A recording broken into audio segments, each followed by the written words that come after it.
Njye narababwiye ngo njye Gashuhe ntago ngereranywa iyi video nyikuye kuri CCTV yo mu nzu ya Shadiba mwanya nazimbwa mukaraza bitoki mu kabuno mwe njye nifate nkore video ya mbere bukurwa basugiwe mami wacu Shadiba bakamusujura bakamufata ku ngufu ariko nta numwe witeramo comment na video nakoze yahiye mu isa afite views 400 njye mba nitanze mugomba amakuru mwanya yazimbwa mwe ariko ni urukundo mamunyereka isa furazi mu mfuro w'indi ni gute njye mba amakuru mwanga ari nkifite uyu mwana w'umuhungu ni gute yafashe mama Shadiba gutya ku ngufu. Ibi noneho ni ibiki mwogacwamwe. Shadiba aratabaza RIB ashinja uwitwa ngo Yugi Umukaraza kumuha ibintu nawe ataramenya ubundi akamusambanya, noneho agashinja uyu muhungu witwa Yugi Umukaraza kumusambanya noneho ngo ari mu kwezi k'umugore. Mu butumwa rero uyu mugore w'icyamamare Shadiba mu kanya gato mu masaha nk'atatu ashize amaze gusangiza amukurikira bwarimo amagambo agira ati nijoro nagize ikibazo gikomeye cyane. Umuntu nari nsanzwe nzi kuva kera yaje mu rugo rwanjye ntekereza ko aje gushaka ko twakwiyunga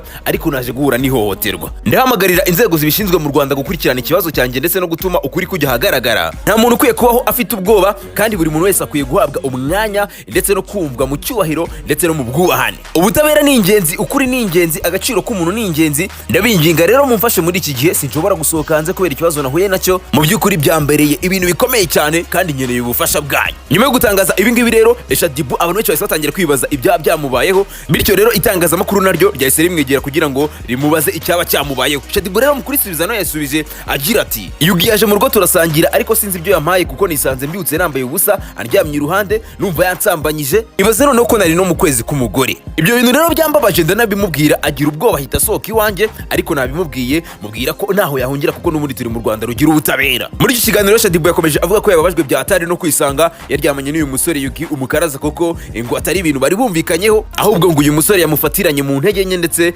imbaraga ze zose zashize. Yavuze kandi ko yizeye ko inzego zibishinzwe ubwo ni RIB iraza gukurikirana iki kibazo cye kugira ngo ukuri kose kumenyekane. Ibi bintu biraza kurangira gutera tuganire. Ndi umuntu uri kujya kwa muganga kujya kwipimisha ariko icyo ngicyo nuko nakorewe ihohoterwa bitewe nuko bansindishije.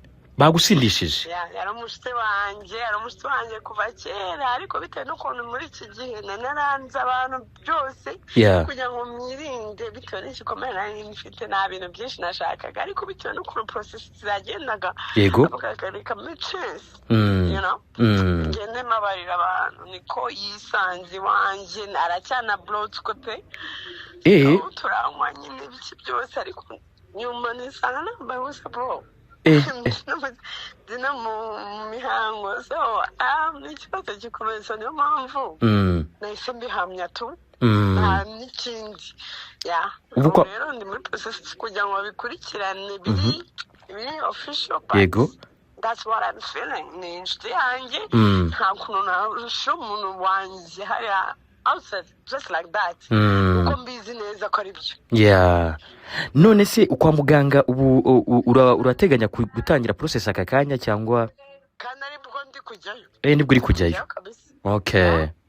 Hanyuma se we yahise agenda yancitse kandi na muganga rindira kuko n'ukuntu baransindishije ngo nakujye kuri RIB nasinzi kamere namwe ati rindira tunemere neza tujye kuri RIB nubwo nari tayari ubundi njye bunango ndi mu buryo bwo kujya muri ruhame ngo bikini so namwe nkarindira ariko kubitewe n'ibintu numva nakorewe reka turindire binjire mu tugende mani barancika tu. None se yari wenyine cyangwa wenda yari yaje ari kumwe n'abandi? Undi mugenzi aramucikisha kubera ko ngene namwanjye n'inkweto ze nazihishe ariko yagiye nta nkweto kabisa inkweto ze ziracyari mu rugo nazihishe. Nicyo kintu cyose kinyereka ko yankora ihohoterwa nyine. Pole sana. Ubu ni nk'iyi nama wumva waha abakobwa cyangwa se bashobora kugwa nko mu mutego nk'uwo? Birinde ikiremwa muntu bikunde tu nta kindi. birinde kindi pe ntabwo bikunze nimenye birinde bo bikunze tu kubera ko urumva ko iyo utikunze ushaka abantu aribo bakurangiza ariko iyo wikunze ntaguha access umuntu uwo ari we wese